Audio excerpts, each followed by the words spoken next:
Let's now head to the White House, where US President Donald Trump is talking to reporters there. Let's just listen in to what he's telling them and what he's saying. He was making the explosive form penetrators. They're making them in Iran, bringing them to Iraq, and blasting through the vehicles. Well, he was the father of the roadside bomb, essentially, and he killed a lot of people. And when you see soldiers or others, but soldiers generally walking around with no legs, with no arms, a face that's been smashed, that was Soleimani, that was Iran that did that.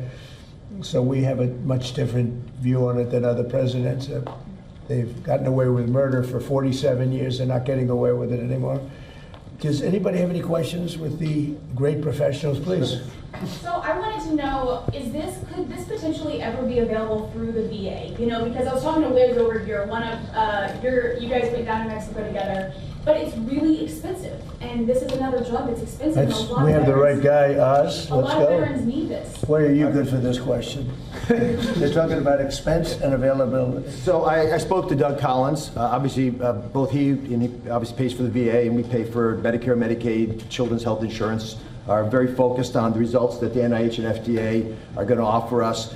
We have a mechanism of creating models, CMMI, that might be the wise way to go because we can continue to study the impact. It is such a massive shift in how you deliver care.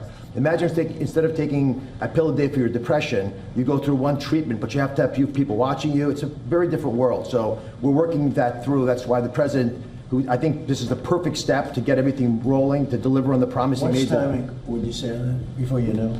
We could have a CMMI model that we would announce by the end of this year. But the reason I'm not committing to that now is I want to make sure that the FDA and NIH have time, along with the great scientists, to give us a bit more information about how to deliver care. I'll give you one concrete example.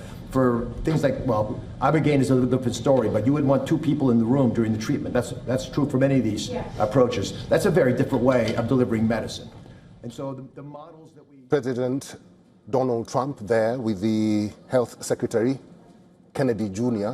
They're talking about health issues. He did mention a statement about Iran, where he said that he was justified to begin the war in Iran, and he will continue doing so until Iran forfeits its nuclear ambitions.